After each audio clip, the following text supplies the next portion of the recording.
warahmatullahi wabarakatuh. Saya Alifia Nurrahma dengan NIM 12402193107.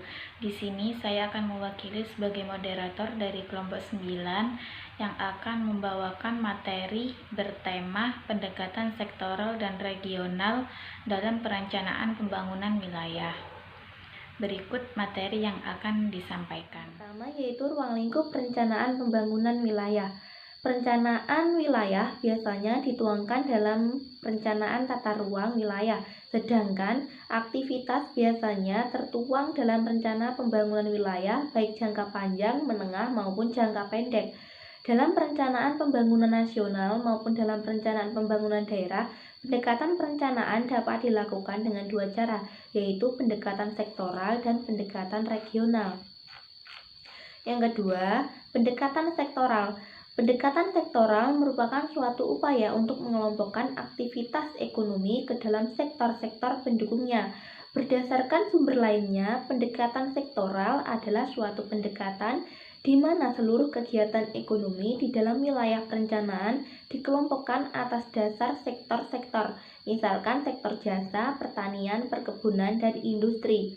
Selanjutnya, setiap sektor dianalisa satu persatu lebih mendalam. Setiap sektor dilihat potensi dan peluangnya untuk menetapkan hal yang perlu ditingkatkan dan lokasi peningkatan tersebut. Salah satu pendekatan sektoral yaitu analisis input-output untuk melihat ketertarikan pertumbuhan sektor satu dengan yang lainnya.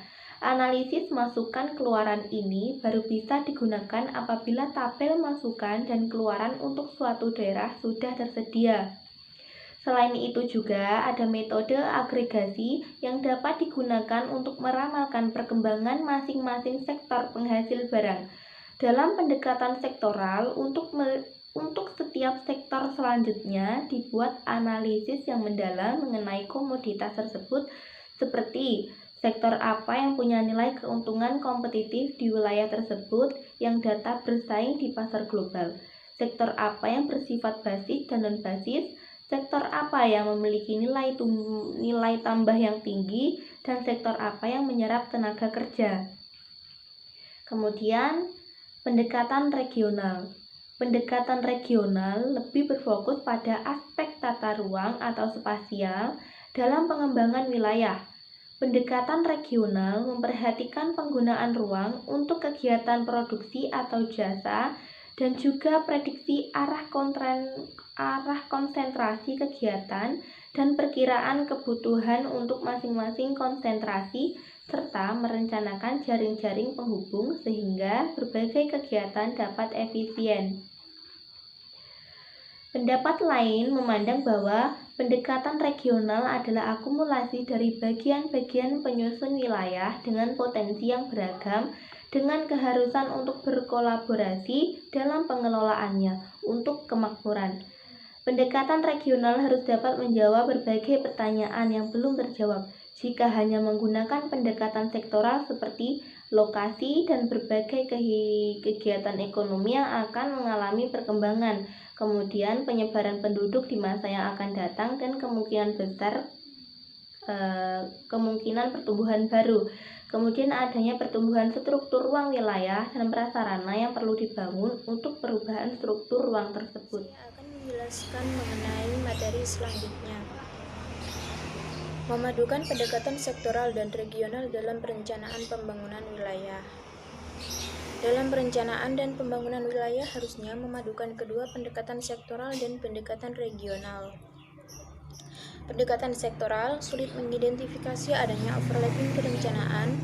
Sebaliknya, pendekatan regional tidak akan mampu menyelesaikan semua permasalahan karena semua permasalahan suatu wilayah yang mana cakupan wilayah tersebut secara makro. Sehingga atas dasar alasan tersebut perlu adanya keterpaduan antara kebijakan pendekatan sektoral dan pendekatan regional.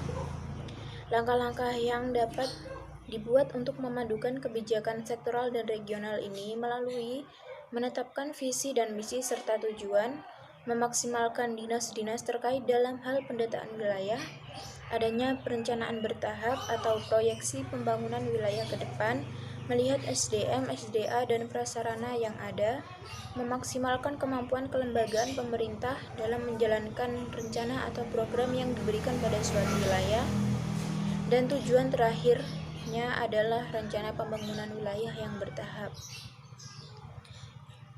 Bab selanjutnya, landasan dan manfaat.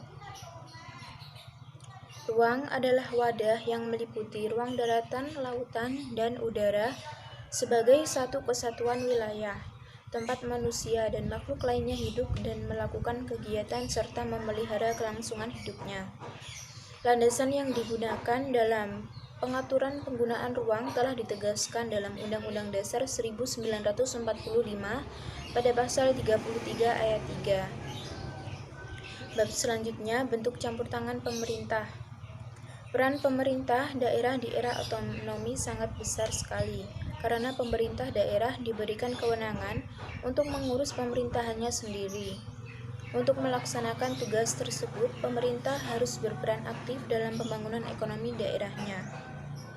Banyak kendala yang dihadapi pemerintah dalam pembangunan ekonominya, akan tetapi pemerintah mempunyai peranan strategis dalam perekonomian suatu negara, baik sebagai pelaku maupun sebagai fasilitator. Dalam memajukan perekonomiannya, kegiatan yang pertama harus dilakukan pemerintah yaitu penguatan pada bidang yang mendukung pertumbuhan ekonomi. Kemudian selanjutnya pada poin G, gambaran umum perencanaan tata ruang wilayah. Rencana tata ruang wilayah nasional adalah arahan kebijakan dan strategi pemanfaatan ruang wilayah nasional yang dijadikan acuan untuk perencanaan jangka panjang. Jangka waktu rencana tata ruang wilayah nasional adalah 20 tahun, ditinjau kembali 1 kali dalam 5 tahun. Rencana tata ruang wilayah nasional meliputi 1. Penyusunan rencana pembangunan jangka panjang nasional. 2. Penyusunan rencana pembangunan jangka menengah nasional. 3. Pemanfaatan ruang dan pengendalian pemanfaatan ruang di wilayah nasional. 4. Perwujudan keterpaduan, keterkaitan, dan keseimbangan perkembangan antar wilayah provinsi serta keserasian antar sektor, dan lain-lain. Kemudian poin H, gambaran umum perencanaan tata ruang perkotaan. Rencana tata ruang wilayah kabupaten atau kota adalah rencana tata ruang yang bersifat umum dari wilayah kabupaten yang berisi tujuan, kebijakan, strategi penataan ruang wilayah kabupaten, rencana struktur ruang wilayah kabupaten, rencana pola ruang wilayah kabupaten, penetapan kawasan strategis kabupaten, arahan pemanfaatan ruang wilayah kabupaten, dan ketentuan pengendalian pemanfaatan ruang wilayah kabupaten. Fungsi perencanaan tata ruang perkotaan yaitu 1. Acuan dalam penyusunan rencana pembangunan jangka panjang daerah dan rencana pembangunan jangka menengah.